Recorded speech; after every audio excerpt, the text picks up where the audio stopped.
Thanks for joining us today. This is Live with Miami's Community News. I'm Michael Miller. Our guest today is Dr. George Bordenave. And you're an FIU doctor. Yeah, I teach at FIU and I teach over at Nova Southeastern University as well. And how'd you decide that you wanted to serve mankind by being a physician? I'm third generation physician. My grandfather was a doctor. My father was a doctor here in Miami, and it was in the genes, I guess. No other choice. At what point did you know that? I was a child. Because I remember my dad used to make house calls at the time, and patients used to come to our home to be seen. And, office visits were like $20. If the patients didn't have any money, my dad would see them anyway. That's the way it was. There used to be professional courtesy. Doctors would see other doctors for free, their family for free. It's not as political as it is now. So I fell in love with it, just helping others, making other people get better, healing them. I saw that as a child, so that really captured me, and that's my calling. And sometimes we wonder in life how we wind up going on a certain trajectory, and there it is perfectly, Yep. to where you were exposed to it, Right? and you said, I want to do that. One of the things that we like to do is help young people, and a couple of years ago, we knew a lot of personal trainers, and that we wanted to besides getting a 4-year degree, go do more. So I would invite them to my house, and I always made sure I had people with advanced degrees in the medical or health arena. One recently graduated with his doctorate in physical therapy from FIU. Another one became a nurse practitioner, and the other one just graduated from nursing school. So it's a real thrill to be part of that. And so who's next in your family to become a physician? That's it. It ends with me, I think. Nobody else. Things have changed. Yes. So how have things changed a lot? Greatly. It used to be a profession. Now it's a business. Now it's not so much about patients. It's about earning income, making money for the employer that most doctors have to work for or the group that they're employed by. There's very few independent doctors like myself that can work for the benefit of the patients. So it's changed greatly. Everything has a cost, money. It's more industrialized. One size fits all. Everybody gets the same medications, the same diagnostic workup. And really, it's a shame because we're like 36th in the world in terms of healthcare quality and outcomes, 2 places in front of communist Cuba, yet we're the highest cost healthcare in the world at $11,000 per person. So something has to give, but it's just become out of control, and corporations are in charge. They're telling doctors how to practice medicine, and that's just what's happened during the last 20, 25 years. So you teach at the FIU Medical School, which is about 10 years old at this point? Medical school is about 10 years. I was asked to see if I would help teach their first year medical school students about 10 years ago. So what happens now is that I have first year medical students that I mentor. Some are assigned to me, and we see patients in my office. We do physical examinations teaching them. And they also have an international medical school program where 3rd and 4th year international medical students come to the United States to do their externships in different specialties. So I am the doctor who does the cardiology for FIU, one of the cardiologists. So right now, the big elephant in the room is the coronavirus. Right. So tell us about what you think is going on. Well, I think it's a brand new virus that nobody was really expecting it. It was nobody was prepared for it, so it was unusual in the sense that the mortality rate is higher. It's like 3 times as high as the normal viruses that we get during the winter months. There's a lot of people who have been dying, so that's scaring anybody. We don't really know how it's contracted, although we do think it's due to close proximity to somebody else who might be carrying it. So it's new. People are afraid. They don't really know how to handle it. So there's fear of the unknown. But what I'm thinking is it's just like a normal virus, only perhaps a little bit more intense in the sense that we have to be more cautious, avoid crowded places. I think that's very appropriate. Wash your hands. But there's a sense of panic in the community that I think is just uncalled for. I think if you're healthy, you don't have any chronic diseases, you're not a cancer patient or a dialysis patient, you're not taking any chronic steroids or immunotherapy, if you get it, you'll survive it. You'll do fine, just like you would with any other viral illness, fluids, bed rest, and you should be fine. But there's a lot of anxiety. My patients are all very concerned. They think it's the end of the world, and it's really not. This too shall pass, is what I tell them. And you've chosen to be a cardiologist. Right. So what does that mean after you graduate from medical school? What does that mean as far as your education? You go and you do internal medicine.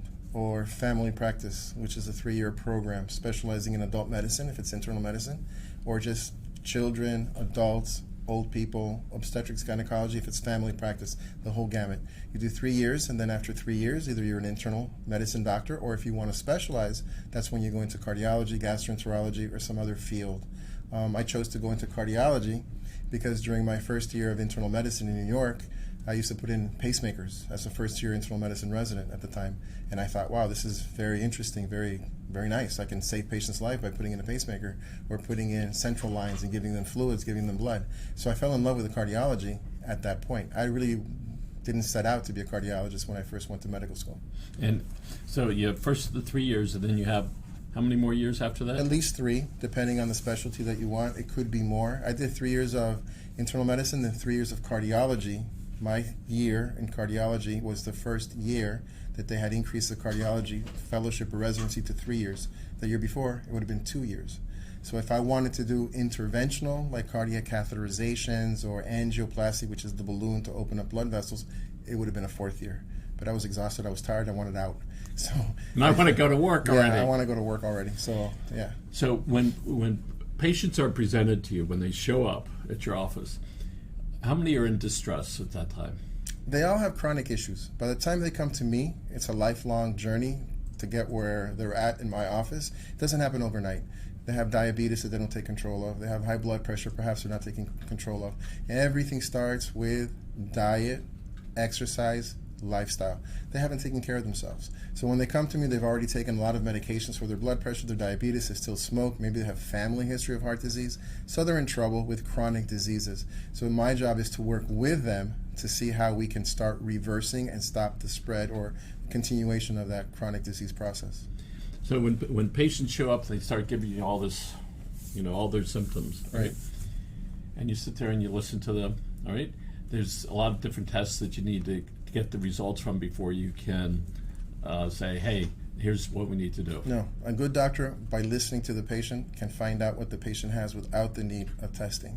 That's what's going on in the United States right now. Everything's test-based. You don't really need to have a test. You listen to what the patient has to say, and the patient will tell you what they have, and then you can work on it together. Definitely you need testing to confirm your suspicion, or if the patient has significant coronary disease by their history, absolutely, they'll need to have a cardiac catheterization, maybe a stress test. But you don't necessarily need a test to make the diagnosis of what the patient has. So when somebody walks in, what do you, besides their symptoms that they're telling you about, what are some things that they're really, really deep inside concerned about?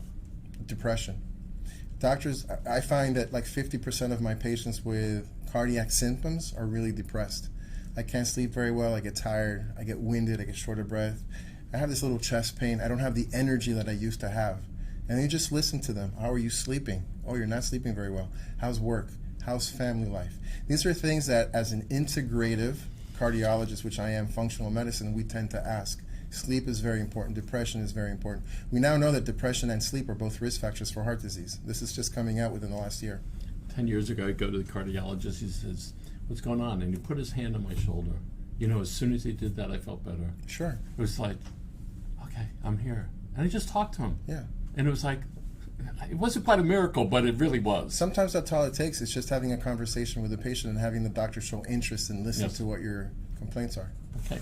Let's talk about this calcium score thing that I continue to hear all the time. What is that? Calcium score is an ultra-fast CT scan. No contrast material. And what it does is it focuses on the coronary arteries looking for plaque buildup.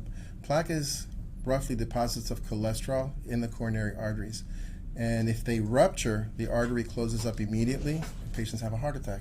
Typically, you don't get any symptoms from plaques. So you could have a lot of plaques in your coronary arteries. You could be exercising, playing tennis, and not having any type of symptomatology until one of those little plaques rupture, and then it closes the artery, you have a heart attack. There's no warning, there's no symptoms oftentimes. So a calcium score is a CT scan that I frequently use as a screening for patients who have risk factors for heart disease. They might be diabetic, they might smoke, they might have family history of heart disease, have a high cholesterol, yet they don't have any symptoms. So if I do a stress test on them, the probability of me finding a positive stress test indicating ischemia is very low because they're already exercising and they have no symptoms. But that does not necessarily mean that they don't have any blockages in the coronary arteries. So I do the calcium score just to see the intensity or the severity of deposits of plaque in the coronary arteries. When you talk with your patients, when they come and they start talking about they're not sleeping well, is there a certain percentage of them that they have undiagnosed sleep apnea? Oh yeah, like 30-40%. Absolutely. That's one of the things that I always ask for. I ask about symptoms of sleep apnea. Do you snore? Do you feel tired when you wake up? How's your energy level? And frequently they have these symptoms they have no idea that they had, but we know that sleep apnea causes chronic inflammation elevation. So that's related to atrial fibrillation, can cause an increase in high blood pressure, and is also associated with cardiovascular disease. So it's one of the things that we have to look for and identify because it is easily correctable. So lots of people don't know what the test for sleep apnea is. And if you do. Yes, you do. Yeah, you do too. Yes, I do. Yeah. And just for you guys that want to know, you go into a laboratory. It's an office setting. Wire you up everywhere, and then you try to sleep with all this stuff on you. Right. And then they're going to say, "Gee, you slept or you didn't." You go back to the doc, and he says, "Yes, it looks like you have sleep apnea. Now let's go get something to fix that." Correct. And then you go and you go to another office, and you spend 4, 5, 6 hours a day to put a mask over your face. You think you're going to die. It's not, but it really provides flow of air. Of air. Right. And for me, it's very effective. Because there's different types of sleep apnea. One of them is obstructive sleep apnea, so your tongue closes the oropharynx, the airway, and you stop breathing. So when your body becomes hypoxic, your brain understands or recognizes that there's no oxygenated blood. It gives you that impulse, that sensation to like snort to get air into your lungs, and it starts the cycle. And then with the CPAP machine, which is forcing air across that obstruction, is one of the ways that we can treat it. Weight loss, if you have hypothyroidism, we take care of that. If you're diabetic, we take care of that. In rare instances, there's also some surgery that can be done to also alleviate the obstruction in the oropharynx. All right, next. What is this lipoprotein profile? Lipoprotein profile. I'm sorry. A lot of patients that come to the office have a total cholesterol and LDL, and they think that's it. Whereas a lipoprotein profile, it breaks down the composition of the fat particles. So we know there's like maybe 10 or 12 different types of fat particles. So your cholesterol could be 300, mine can be 190. I might need statins. You're 300, you may not need statins. It depends on how that composition is made of. If you have like the big frothy lipid molecule, fat molecules that has a hard time penetrating the endothelium, you are less likely to develop plaque. If I have the small, dense ones that can penetrate the tissue lining or the endothelium of the coronary arteries, that's what allows penetration of all of these like fat, lipid, inflammatory molecules to develop plaque. And I might have more of a problem to develop plaque and heart disease at a lower total cholesterol than somebody who has a higher cholesterol. So we look for the particle numbers, the particle sizes. We look for HCS-CRP, which is a marker of inflammation, to see if the patient has inflammation. I frequently have patients that don't like to take statins. The cholesterol might be at 250. So what we do is we do the calcium score, looking for the amount of plaque burden in the coronary arteries. We do a lipoprotein profile. And if it's within normal limits, I take them off the statins because their probability of having heart disease or a future event is very, very low. And that's what's in the current guidelines that people should be doing to individualize treatment. Not everybody needs to be on a cholesterol medication. So do patients come to you and they say, "Listen, I hear what you're saying, doc. I have this problem. I know you're recommending some medicine, but I don't like to take medicine." Do you hear all the time? Yeah. And then what do you say to them? Well, let's work on it. Let's see what it is. If you really need to be on it, we take a good history. Why was it that you were prescribed it? Oftentimes, it's just like a checklist. They go to their doctor, and everybody has to leave the door with the beta blocker, the calcium blocker, the baby aspirin, the ACE inhibitor, and it's like a factory. And they want individualized care. So oftentimes, if you need it, you're going to be put on it. Even if you don't like it, if you have a risk factor, you have heart disease in the family, you've had heart disease, you're going to get it.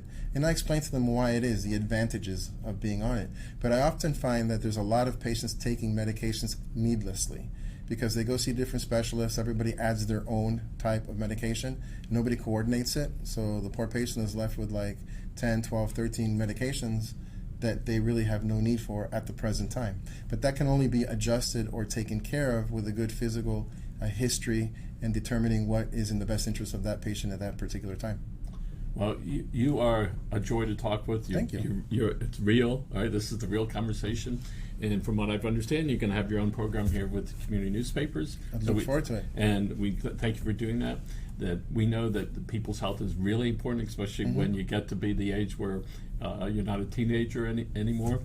And if somebody thinks they have a cardiac involvement, what might the symptoms be? It just varies. If you're a woman, it's different than men. If you're diabetic, it's different. Anything unusual, shortness of breath, chest tightness, you don't have the energy that you used to have.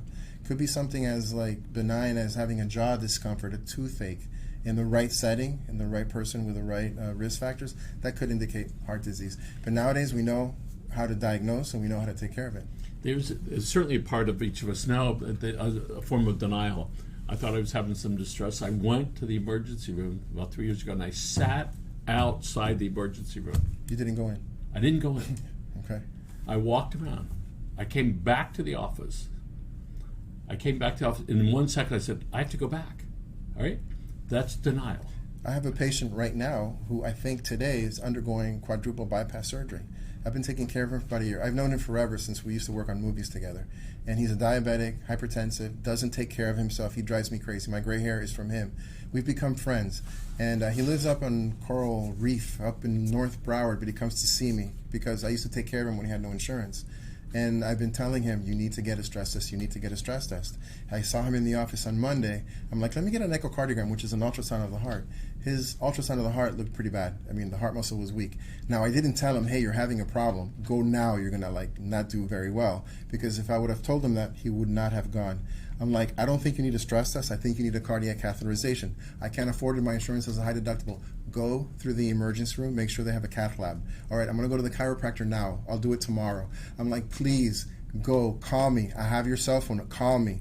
So he called me on the way to the hospital. When he's there, they took him into the cardiac cath lab. Oh, my God, you were right. I have all of my arteries blocked. I'm going to need bypass surgery. So I'm waiting for him to recover. I'll call him tomorrow just to see. Well, but he put it off for a year. Well, I'm glad you were persistent, and I'm glad that he went. We're going to say goodbye to our folks, and we're going to look at this camera over here. And again, Dr. George Bordenave from FIU, and you have your own practice. My own practice. And thank you very much for teaching our future doctors and medical folks and taking care of them. And folks, if you got a problem, take care of it. And we're going to say goodbye. Thanks for joining us, and have a good day.